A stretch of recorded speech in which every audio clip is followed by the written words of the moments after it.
भारत के आखिरी गांव चरुंडा के एलओसी पर हम इस समय है और ये भारत का आखिरी गांव इसलिए माना जाता है क्योंकि यहाँ से सीधे जो एरिया पड़ता है वो पीओके है। मेरे साथ कुछ छोटे बच्चे हैं, इम्तियाज और शफकत। इम्तियाज और शफकत मेरे साथ है जो कि इस गांव में रहते हैं जिस गांव का नाम चरुंडा है।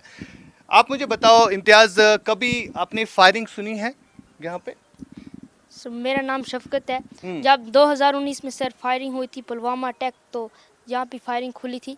यहाँ पे फायरिंग हुई थी उस समय? सर बहुत फायरिंग हुई थी, यहाँ पे बहुत नुकसान हुआ था मवेशियों के साथ साथ। यहाँ पर एक जान भी, यहाँ एक औरत मार गई थी। और अच्छा, फायरिंग की वजह से? जी सर, और बहुत सारे जख्मी भी हुए थे।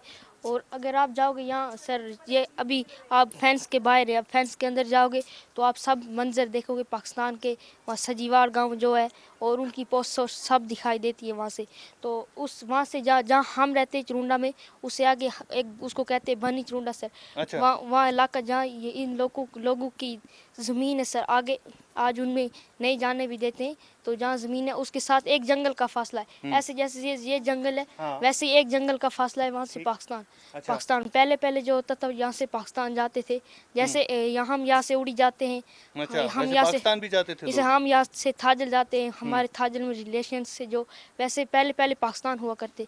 फिर अच्छा। जब वो शिमला मुआहिदा हुआ थी, ये बॉर्डर ठहराई गई थी, उसके बाद वहाँ पार जाना बंद हो गया है। आपको बहुत कुछ पता है, ये कहाँ से सुना है? सर ये तो एक तो हमने पढ़ा भी है सर। अच्छा, पढ़ा भी है, शिमला मुआहिदा हुआ है, उसके बाद जो ये बॉर्डर बन गया, ठीक है, ये जीरो लाइन बन गया, ये बॉर्डर बन गया, तो फिर वहाँ से यहाँ वहाँ जाना बंद हो गया। बिल्कुल। यहाँ वहाँ जाना जो है वो बंद हो गया। ये यहाँ के बच्चों में नॉलेज है कि किस तरह बॉर्डर के जो विलेज आखिरी गांव में ये रह रहे हैं, इस बारे में ज़रूर हर एक को पता होना चाहिए। जब शिमला मुआहिदा हुआ तो तभी ये बॉर्डर्स जो है बने। फिलहाल क्या लग रहा है आपको जो हालात बने हुए हैं? क्योंकि आपने भी सुना होगा टूरिस्टों पर फायरिंग हुई, 26 टूरिस्ट मारे गए। तो आप इस आखिरी गांव में रह रहे हैं, तो आपको क्या लग रहा है क्या होगा? सर अगर फायरिंग हुई यहाँ, मैं यही सोचता हूँ कि बहुत नुकसान होगा। जैसे कि ये कमेटी बंकर्स बनाए गए, इन पर अगर बम लगेंगे तो ये नहीं रहेंगे। मैं यही सोचता हूँ। और हम तो खास करके जो बिल्कुल बॉर्डर पर रह रहे हैं, आर्मी की पोस्ट जो है हमारे गाँव के मोहल्लों के बिल्कुल नज़दीक बनी है। यहाँ से कितना दूर है फेंस? सर फेंस तो यहाँ है, यहाँ आप ऊपर जाओ। कितने कदम चलना पड़ेगा फिर फेंस तक पहुँचे? सर बस 40-50 कदम आपको चलना पड़ेगा। 40-50 ऊपर एक आर्मी गेट है सर, उसके अंदर पूरा चरुंडा गांव में अगर चरुंडा गांव है और वहाँ आर्मी की पोस्ट बिल्कुल नज़दीक है। अगर पीओके आर्मी की पोस्ट को टारगेट करेगी तो वहाँ पे नुकसान किसको होगा? आर्मी की पोस्ट को तो ज़्यादा नहीं होगा, बस्ती को होगा सर वहाँ पर। बिल्कुल, बस्ती को नुकसान होगा। ये यहाँ के गाँव की कहानी है।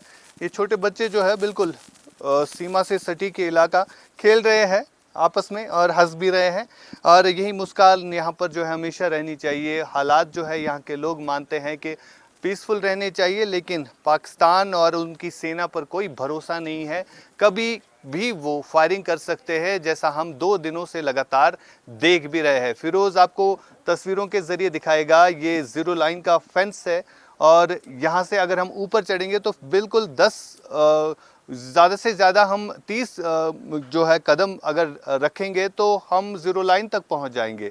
तो ये बिल्कुल हम ज़ीरो लाइन के पास है।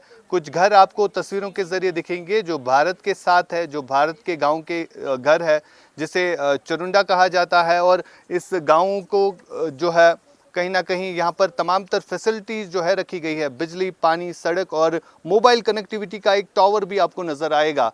शायद ये एयरटेल का है या बीएसएनएल का, ये पता नहीं, लेकिन मोबाइल कनेक्टिविटी इस गांव तक है, यानी ज़ीरो लाइन पर भी मोबाइल कनेक्टिविटी रखी गई है।